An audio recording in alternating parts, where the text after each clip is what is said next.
There's this person in your life, and you already know exactly who I'm talking about, who can end your whole mood with one sentence, one comment, one look.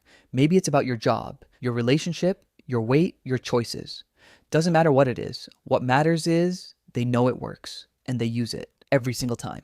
And you, smart, self aware, generally reasonable, you fall for it every single time. Why? That's what we're getting into today. And by the end of this, you're going to see provocations completely differently. Not as attacks you have to defend against, but as little traps you can just walk around. Here's the first thing you need to understand. Most provocations aren't accidents. When someone says something that hits a nerve, your finances, your past, that thing you're insecure about, they didn't stumble onto it. They found it. They tested you, maybe months or years ago, noticed what made you react, and filed it away. They're not being careless, they're being precise. And here's the part that stings a little. The goal was never actually about the topic. They don't really care about your career stability or your relationship choices or whether your apartment is small. They care about the reaction. The reaction is the whole game. Think about it. If you genuinely didn't care about something, can someone provoke you about it? No. They can try, but it just bounces off. So when something lands, when a comment genuinely gets under your skin, it's because there's a live wire there, and they found it. That's not your fault. Everyone has live wires, but knowing yours exists is the beginning of everything.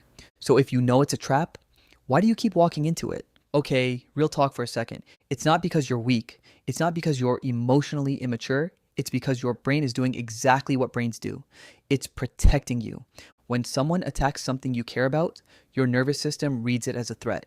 And when you feel threatened, the default move is to defend. Explain yourself. Push back. Prove them wrong. It feels like the right thing to do. It feels like not responding is letting them win. But here's the flip. When you react, when you go into the 10-minute defense spiral, or you snap back, or your voice gets tight, you've just handed them exactly what they came for. They win once by watching you lose control. And then, this is the sneaky part, they win again by making your reaction look like the problem.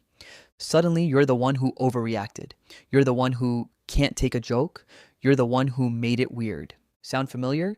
Let's get a little specific here, because I think this is where it actually clicks. Provocations work in layers. The first layer is a surface comment, the thing they actually said, but that's almost never the real move. The real move is what they're hoping you do next.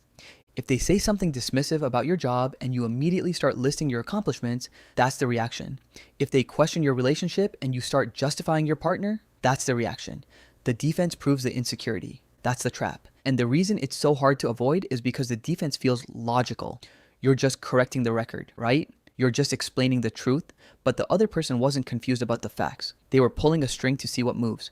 Every explanation you add is just more material for them to pull apart. More evidence that you need their approval to feel okay about your choices.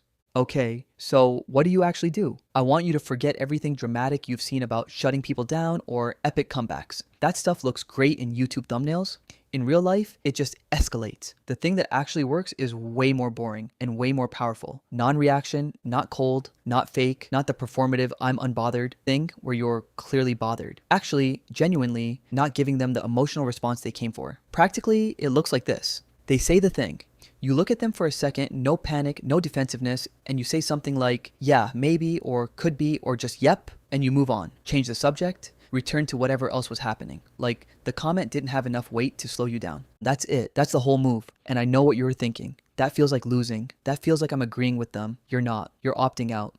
There's a massive difference between agreeing and simply refusing to engage. You don't have to argue with something to reject it. You can just not pick it up. Here's the part nobody wants to hear though. That calm response, it doesn't come from willpower in the moment. You can't white knuckle your way through a provocation on a topic that's genuinely a raw wound. You'll hesitate, or your voice will shift, or your face will do the thing, and they'll see it. The real work happens before the conversation. You have to process your sensitivities privately so they stop being live wires in public. That means actually sitting with the things you're insecure about and working through them. Talking to a therapist, journaling it out, having hard, honest conversations with yourself, whatever your method is. Because here's what changes when you actually do that work. The comment loses its charge. Someone says the thing that used to send you into a spiral, and it just doesn't land the same way. Not because you're suppressing the reaction, but because the wound actually healed. And when there's no live wire, there's no reaction to trigger. The provocation loses its power completely. Let me give you a concrete example. Imagine you have someone who knew that any comment about financial stability would set you off. Every get together, without fail, some version of, "So when are you going to get a real job?" would come out. You would probably try to explain. You would talk about your plan, your goals, your numbers. Like, if you just explained it right this time, they could finally get it. They won't care. They never cared. The explanation is entertainment. But what if you just said, "Yep, we'll see," and pretend to not care by grabbing food from the table? The whole energy would just collapse.